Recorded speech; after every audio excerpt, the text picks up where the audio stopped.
Bonjour à tous et bienvenue au 12h30 sur RTI2. À présent, nous passons au titre. Aujourd'hui, 1er mai, la fête du travail ou journée internationale de lutte pour les droits des travailleurs est le nom de cette fête qui fut instituée à partir du 19e siècle pour célébrer les réalisations des travailleurs. Jour férié, de repos pour certains, mais de travail pour d'autres.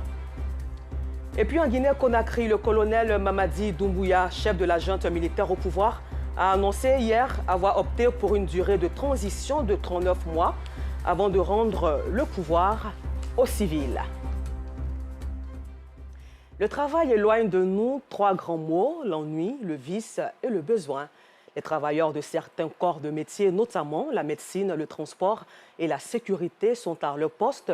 Malgré ce jour férié, notre reporter Asita Sogodogo, sur le terrain depuis 7 heures, les a rencontrés. Le travail est beau et noble. Il donne une fierté et une confiance en soi que ne peut donner la richesse héréditaire. Cette assertion d'Alfred de Vigny s'illustre bien ce 1er mai, fête du travail. 7 heures, hôpital général, commune d'Adjamé. Infirmiers et médecins sont à la tâche. Ce matin, je suis venue au travail. Vraiment, je suis très contente, malgré que c'est la fête du travail. On profite en même temps, on voit nos malades et ça se passe bien. Toujours dans la commune d'Adjamé, vigiles et policiers sont aussi à leur poste, prêts à parer à toute éventualité. Gueux, chef de gardiennage, donne des consignes à ses agents. Je suis aujourd'hui au plateau parce que je profite, comme c'est la fête du travail, venir donner un peu d'instructions à mes agents. Le commissaire Oufouette, lui, s'apprête à faire une descente dans un fumoir sur instruction du DG de la police nationale. Non loin de là, dans la commune du Plateau, chauffeurs de bus, de taxis et de bateaux-bus conduisent les passagers vers leur destination. Aujourd'hui est un jour férié et ça nous fait énormément plaisir de travailler. Pourquoi? Parce que déjà le caractère du jour concerne celui du travail.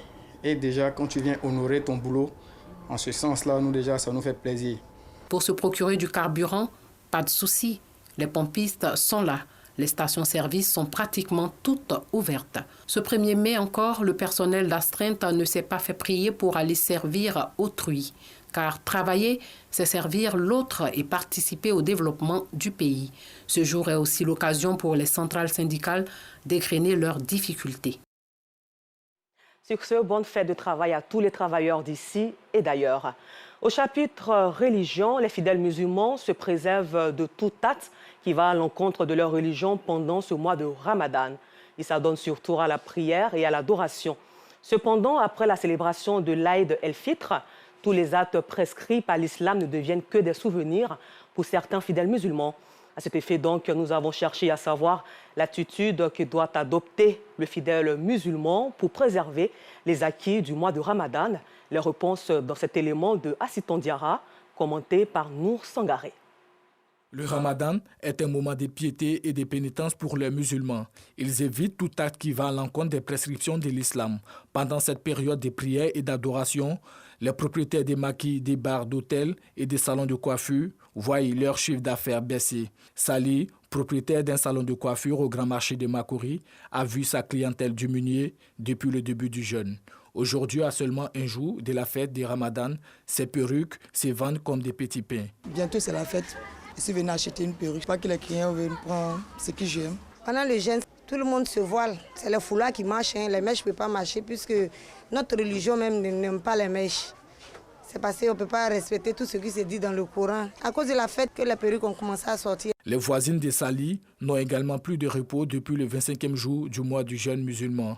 Achat de perruques ou de tresses, chaque femme musulmane veut se rendre belle pour le jour de la fête. Depuis le matin, on en joie comme ça, on a travaillé seulement. Nos clients musulmans, elles sont venus depuis le matin, depuis hier même, on est dedans jusqu'à aujourd'hui. En dehors de la commune de Makori, dans la ville historique de Grand Bassam, précisément au quartier France, Alassane Ouattara, propriétaire d'un hôtel, a perdu ses clients musulmans depuis le samedi 2 avril dernier, jour marquant le début du jeûne musulman. Les restaurants, la piscine et les chambres de l'hôtel sont vides. Ses clients musulmans préfèrent se consacrer à la prière. Ils mettent donc en avant tout comportement qui va à l'encontre de la religion musulmane.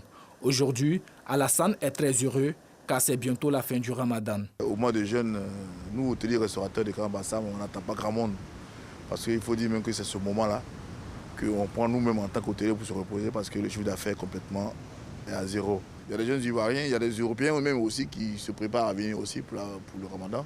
Donc c'est pour dire que c'est festif. On est très heureux de savoir que le Ramadan est fini. Le taux d'occupation déjà, il faut dire que c'est à 50-55% déjà le taux d'occupation des chambres et c'est déjà pas mal.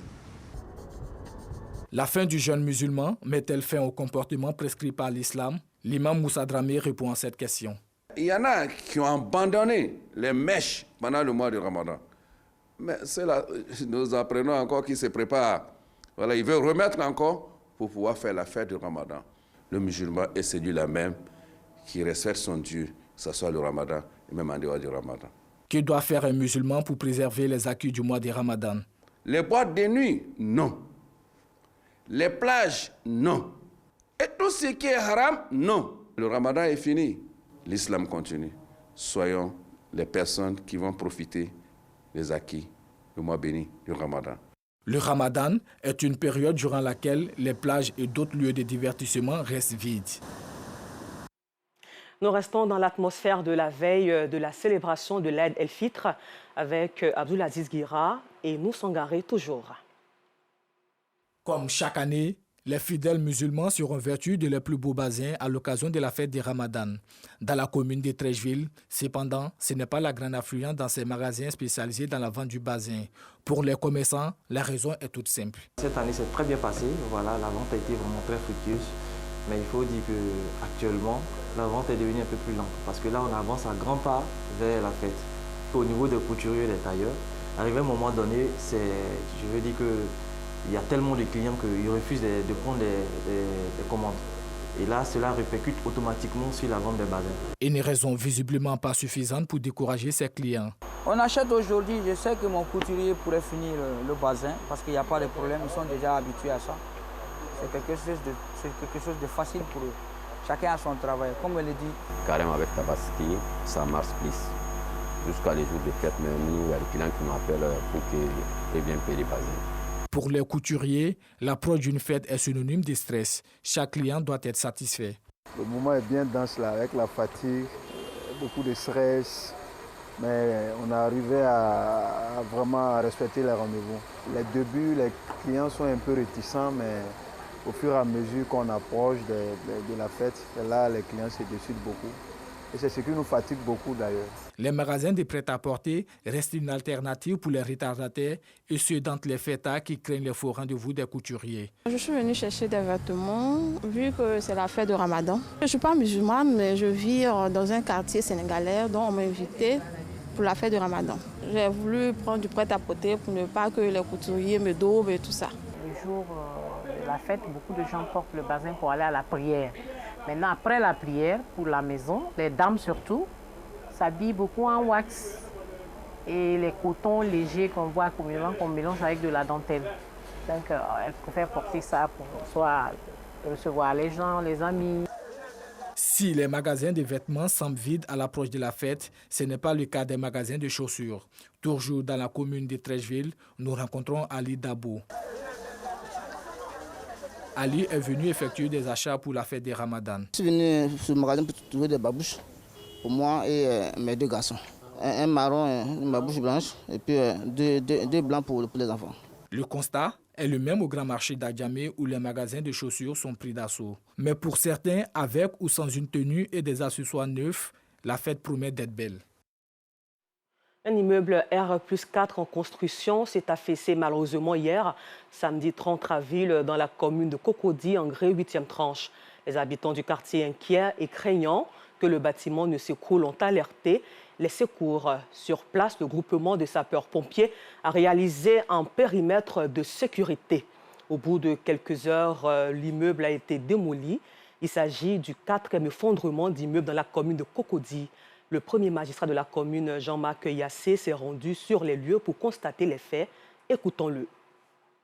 Ici, à la 8e tranche, encore un problème au niveau de la construction. Et je crois que, comme a dit le ministre, il est plus que nécessaire que chaque personne qui va procéder à la construction d'immeubles, surtout au niveau de Cocody et au niveau des différentes communes, il faut que nous ayons un cabinet, soit Veritas, mais pour contrôler les travaux au moins pour savoir si les normes sont respectées. Et il faut aussi faire les études du plan. Quand vous voyez, l'immeuble qui est là, c'est affaissé sur les deux immeubles. Ça fait de la perte non seulement pour le propriétaire qui a construit, qui va perdre énormément d'argent, pour les voisins, avec les dégâts que nous allons avoir.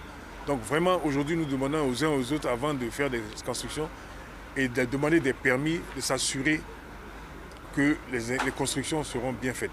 Je pense que nous allons resserrer encore les mesures pour être plus stricts au niveau des constructions. Au chapitre éducation, la faim constitue l'une des raisons d'abandon scolaire aux primaires en milieu rural. Le député Olivier Akoto veut contribuer à sa manière à la réussite de la politique de l'école obligatoire pour tous. Le parlementaire a donc offert une cantine scolaire à l'école primaire du village de Likekro, sous-préfecture de Daoukro, une action sociale qui se situe dans le prolongement du FICAD, Festival international de la culture et des arts de Daoukro. Un reportage signé Soro Corona de RTI Boaké. Environ 8000 enfants quittent l'école primaire chaque année en Côte d'Ivoire et principalement en zone rurale, selon les données du ministère de l'Éducation nationale. L'une des raisons de ce décrochage scolaire est la faim.